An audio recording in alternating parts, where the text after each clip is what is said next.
columns. So we're in a new format now. Yay! Deck building is fun, versatile, and we definitely don't have to worry about the best deck getting in the way of any...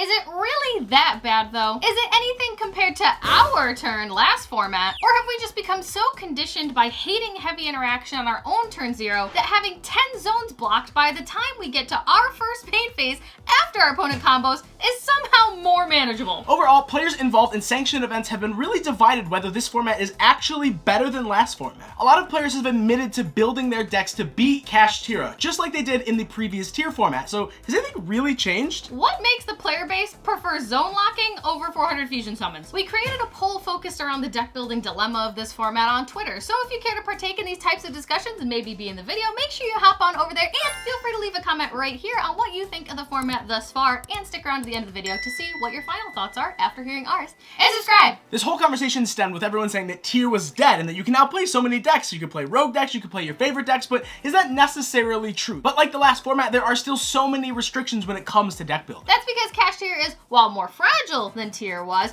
equally powerful if it goes uninterrupted during their combo. It's just a new wolf in sheep's clothing. That's a joke. Spender's the wolf. You still can't simply pick up your favorite deck and go to locals or regionals or whatever and expect it to carry on its own without acknowledging the meta altogether. Last format had decks main decking 7 to 9 Bystials just so that you could stop tier limit, with also siding cards like Dimension Shifter. Do you remember Silent Graveyard? All of these cards were just to stop tier limit. The same pattern still applies for this format. You have to main Nib, main Book of Eclipse, main Ash, Imperm, the list goes on and on. Decks still can't get away with just not acknowledging the meta in their build. So why is it that main decking so much hate for Cash is somehow more acceptable than all the main deck hate we had to put in for tier? I feel like the only thing that changed since last format is that Nibiru is a good hand trap again. But I sure do like deck building freely. 3 Ash for Branded, Imperm, Eclipse, Nibiru for Cash, and of course backer removal for Labyrinth. So glad limitations of deck building are off. Well, I do have targeted hate in my main deck for Cash. It also works effectively for the other decks, like how Droll hits Sprite and Ash hits Branded. Last format, I was playing cards only good against tier, i.e. Bystials in the format saturated with Flute. Because I had to. It really boils down to, yes, we still have to build our decks kind of suboptimally in order to beat the best deck, but at least the interruptions are not catered towards one exact deck and are versatile in other matchups. A perfect example of this, as we just said, was Bystials last format. They were great against tier. However, when you played against Flu, which was another highly represented deck that format, they were useless. It felt like bad deck building to have to build your deck strictly for tier, but then it felt somehow even worse when you ended up not even playing against it. Whereas cards like Nibiru and Ash are good against a lot of different decks. I deck build mostly for Cash. It's the main reason I play Nib now, but I do play hand traps that are generally good against other matchups like Ash. And when it does come to deck building, we are also noticing trends like cards like Lava Golem or even Sphere Mode in the main deck just to stop a deck like Kashtira. This further restricts your deck building abilities and has to sacrifice your normal summon. So it really does depend on what can your deck do without and how much. It really feels like the player base just wants more windows to throw their bricks at and not just one. Or there's the whole side of the player base that chooses absolute violence against themselves and doesn't want to care about Cash, so they choose to play whatever the hell they want. The true power players of this format. Which astonishingly was half of the player base in this poll. You guys are the true heroes here. I tend to just accept the L versus Cash and have fun with my janky pet decks. I freely accept losing half of my game ones and just side 9 to 12 cards in against Cash. Just like I did with Flu, except sometimes Nib alone is just enough. There's nothing wrong with this, by the way, but to have to say that you are just willing to auto-lose game 1 and side in most of your, if not your entire side deck, just to beat a deck that people are already main decking cards for, that's probably a problem.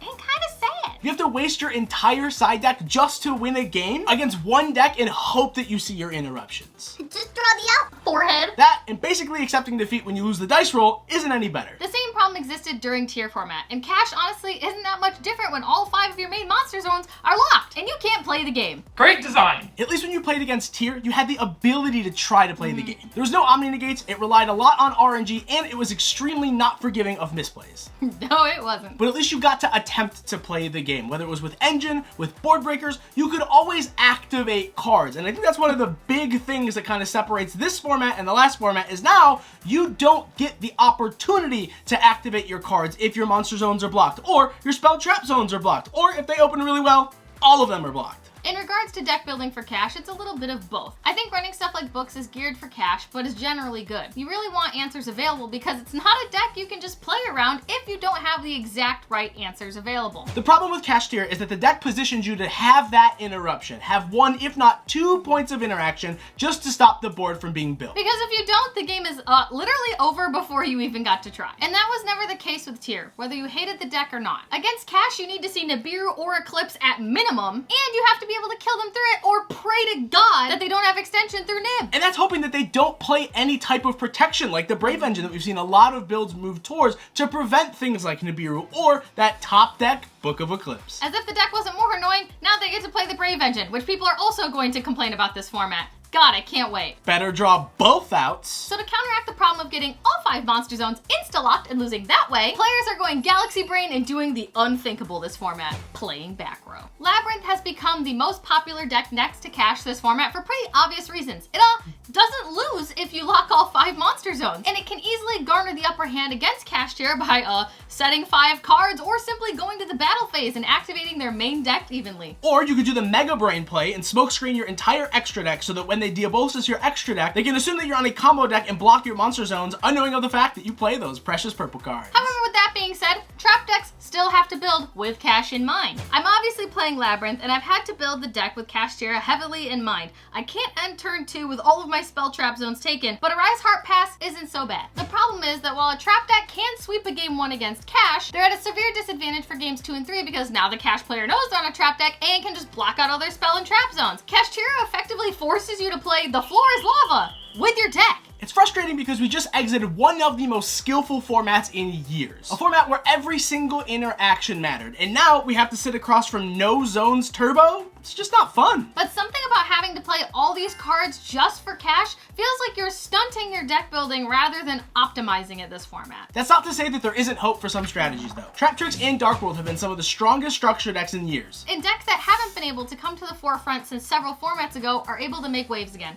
Looking at you, Moye. In that regard, there is definitely more options for decks to be played, but that doesn't change the fact that the player base has to cater their decks for Kashtira, even at a local level. Because if you're not prepared, you're blocked, baby. No, not that block. Nope, no, we're not going back there. No.